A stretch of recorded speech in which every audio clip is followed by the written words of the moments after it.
नवीन व्हिडिओसाठी चॅनलला like, comment, share, subscribe करायला विसरू नका. नमस्कार विद्यार्थी मित्रांनो, नर्सिंग नोट्समध्ये आपले स्वागत आहे. तर आजच्या व्हिडिओमध्ये आपण प्रश्न क्रमांक 4 मधील क बघणार आहोत. मानसिक रुग्णातील भरती व सुट्टी प्रक्रिया.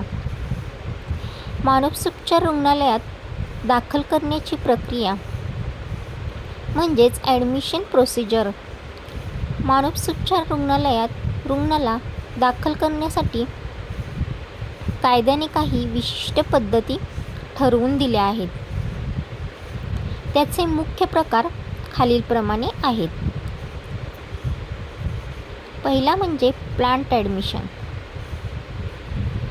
यालाच ऐच्छिक दाखल असे म्हणतात. ही प्रक्रिया कशी असते तर मानसिक आजाराचे गांभीर्य लक्षात घेऊन मानसोपचार तज्ज्ञ रुग्णाला उपचारासाठी दाखल होण्याचा सल्ला देतात. याचे वैशिष्ट्य आहे रुग्ण स्वतःच्या संमतीने किंवा पालकाच्या संमतीने उपचारासाठी दाखल होतो. दुसरा आहे ॲडमिशन बाय रिसेप्शन ऑर्डर. जेव्हा रुग्ण स्वतःहून तयार नसतो तेव्हा न्यायालयीन प्रक्रियेद्वारे ही प्रवेश प्रक्रिया केली जाते. अर्ज रुग्णाचे नातेवाईक वकिलामार्फत न्यायाधीशाकडे विहित नमुन्यात अर्ज करतात. आवश्यक कागदपत्रे अर्जासोबत 2 डॉक्टरांचे प्रमाणपत्र असणे आवश्यक आहे.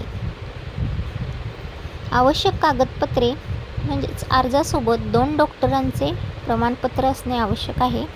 पर्याय जर 2 डॉक्टर उपलब्ध नसतील तर वैद्यकीय अधीक्षक किंवा सिव्हिल सर्जन यांचे प्रमाणपत्र चालते. निकाल या प्रमाणपत्राच्या आधारे न्यायाधीश रुग्णालयात दाखल करण्यासाठी रुग्णाला रिसेप्शन ऑर्डर देतात. ॲडमिशन अंडर इन्क्वायरी लुनॅटिक्स हा आहे तिसरा पॉईंट. तर ही प्रक्रिया प्रामुख्याने निदानासाठी म्हणजे डायग्नोसिस करण्यासाठी केली जाते. कालावधी रुग्णाला किमान 24 ते 72 तासासाठी दाखल केले जाते.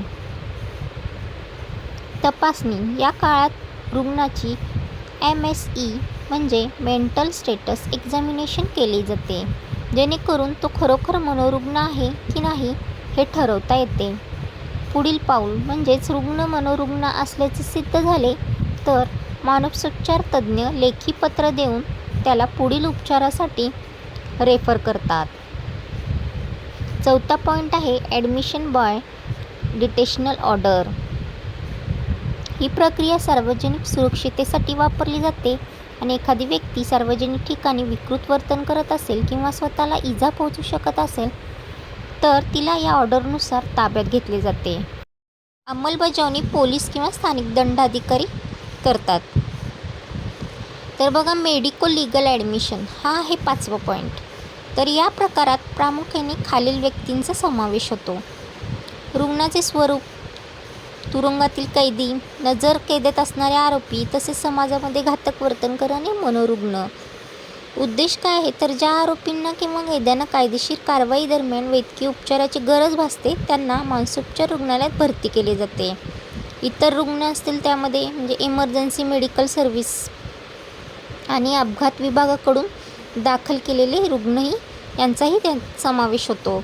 संस्थामार्फत प्रवेश केला जातो म्हणजेच रस्त्यावर हायबो फिरत असणारे रुग्ण, भिकारी, इतरत भटकणारे स्थानिक नागरिक, पोलीस तसेच लोकहितवादी सामाजिक संस्था किंवा संघटना यांच्यामार्फत ते भरती केले जातात. आता बघूयात मानसोपचार रुग्णालयातून डिस्चार्ज देण्याची प्रक्रिया म्हणजे डिस्चार्ज ऑफ पेशंट.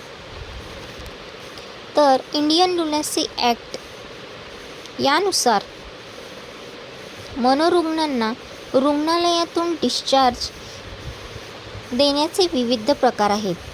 ते प्रकार कोणते ते आपण पाहूयात.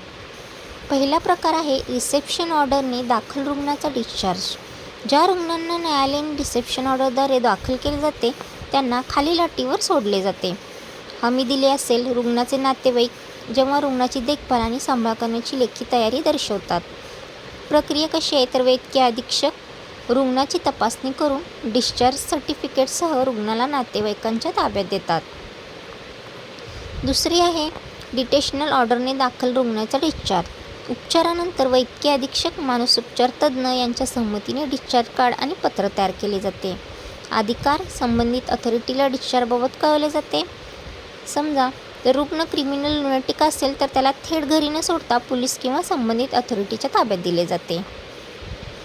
तिसरा आहे रेग्युलर डिस्चार्ज. या प्रकारामध्ये बघा वेगवेगळे डिस्चार्जचे वेगळे प्रकार येतात. त्यामध्ये आहे जनरल डिस्चार्ज, म्हणजे वैद्यकीय अधिकाऱ्याच्या सल्ल्यानुसार उपचार पूर्ण झाल्यावर दिला जाणारा. डिस्चार्ज ऑन रिक्वेस्ट, रुग्णाच्या किंवा नातेवाईकाच्या विनंतीनुसार जर डॉक्टरांना तसे करणे सुरक्षित वाटेल तर दिला जाणारा डिस्चार्ज. चौथा पॉईंट आहे मेडिको लिगल ॲडमिशन डिस्चार्ज.